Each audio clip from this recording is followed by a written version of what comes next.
Halo teman-teman semua, hari ini kita bakal ngebongkar sesuatu yang sebenarnya kita temui setiap detik, yaitu desain antarmuka, atau yang sering kita sebut UI. Ini bukan cuma soal bikin tampilan jadi cakep loh. Buat kalian yang tiap hari bergelut sama kode, anggap aja UI ini sebagai jembatan. Jembatan yang ngehubungin logika rumit di program kalian ke pengguna di dunia nyata. Pasti pernah kan? Mau pesan ojek online tapi tombolnya ngumpet di mana gitu? Atau lagi ngisi formulir penting, pas di-submit malah error nggak jelas. Nah, frustasi kayak gitu tuh sering banget bukan salah kita sebagai pengguna. Dan bahkan bukan salah logic backend yang udah kalian buat susah payah. Seringkali biang keroknya cuma satu, desain antarmukanya yang nggak beres. Yuk kita cari tahu cara ngubah frustrasi itu jadi fungsi yang mulus. Oke, kita mulai dari dasarnya dulu ya.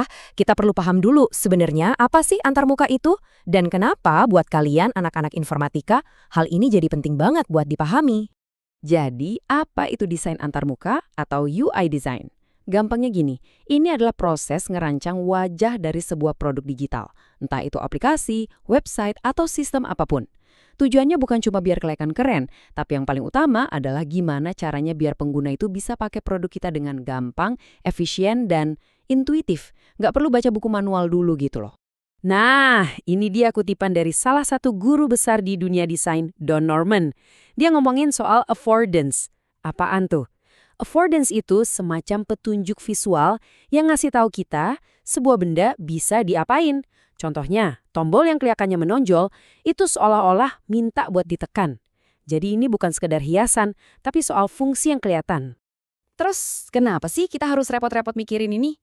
Simple, karena UI yang bagus itu ngaruh langsung ke bisnis. Kalau aplikasi gampang dipakai, pengguna jadi nggak gampang salah, nggak frustrasi, reputasi produk jadi bagus. Dan yang paling penting, mereka bakal betah dan balik lagi. Buat developer, UI yang hebat itu bisa mengubah pengguna biasa jadi fans setiap produk kalian. Nah, sekarang kita coba bongkar dapurnya ya. Apa aja sih bahan-bahan utama yang ngebentuk sebuah antarmuka yang baik? Yuk kita lihat elemen-elemen kuncinya.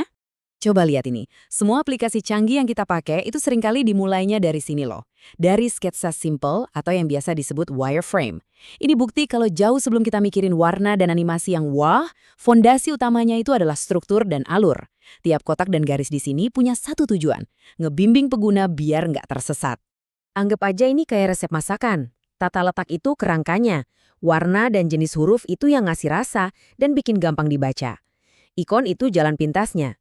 Kontrol navigasi, kayak menu dan tombol, itu petanya, biar pengguna tahu harus kemana. Dan yang terakhir, interaksi dinamis itu kayak obrolan kecil antara sistem dan pengguna. Semuanya harus nyatu dengan pas. Oke teman-teman, fokus ya. Ini bagian paling penting dari obrolan kita. Kalau dari semua ini ada 4 hal yang wajib kalian ingat, ya inilah dia. 4 prinsip emas yang jadi fondasi dari setiap desain antarmuka yang bagus. Prinsip pertama, konsistensi. Coba bayangin kalian lagi ngoding, terus nama fungsi atau variabel buat hal yang sama, beda-beda di tiap file. Pusing kan? Nah, pengguna juga ngerasain hal yang sama. Kalau tombol simpan di satu halaman warnanya biru, ya di halaman lain harusnya biru juga. Konsistensi itu bikin pengguna nggak perlu belajar ulang terus-terusan. Kita balik lagi ke konsep affordance tadi. Ini prinsip yang jenius banget. Tanpa harus kita kasih tulisan tekan saya, tombol yang desainnya bagus itu secara naluriah udah kelihatan bisa ditekan. Inilah yang bikin antarmuka terasa intuitif, seolah-olah kita udah tahu cara pakainya dari awal. Prinsip ketiga, feedback atau umpan balik. Pernah nggak ngeklik tombol terus hening, nggak terjadi apa-apa? Kita langsung bingung, ini aplikasinya ngehang apa internet gue yang mati? Nah, feedback itu cara sistem ngobrol sama kita. Entah itu lewat loading bar, notifikasi sukses, atau sekedar warna tombol yang berubah pas disentuh. Itu semua penting buat ngeyakinin pengguna.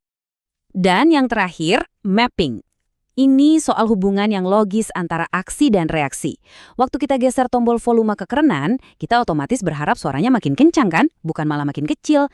Nah, mapping yang buruk itu udah resep pasti bikin pengguna bingung dan frustrasi. Jadi, ingat ya, 4 pilar ini. Konsistensi, affordance, feedback, dan mapping. Kalau keempatnya diterapkan dengan benar, hasilnya bukan cuma produk yang berfungsi, tapi juga sebuah pengalaman pengguna atau user experience yang positif dan bikin orang percaya sama produk kita.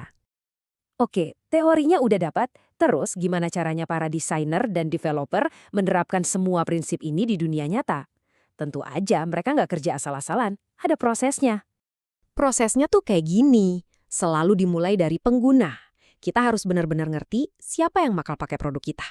Dari situ, kita bikin model kasarnya dulu, atau prototype. Nah, kuncinya ada di langkah ketiga, iterasi. Kita rancang, kita tes ke pengguna, dapat masukan, terus kita perbaiki lagi. Siklus ini diulang terus sampai desainnya benar-benar optimal. Nah, sebagai penutup, saya punya tantangan kecil buat kalian. Coba deh, sekarang buka ponsel kalian. Pilih satu aplikasi yang paling sering kalian pakai. Terus, coba jadi detektif UI sebentar. Perhatiin, apakah aplikasinya konsisten, affordance-nya jelas, feedback-nya ngebantu, dan mapping-nya logis? Selamat mencoba!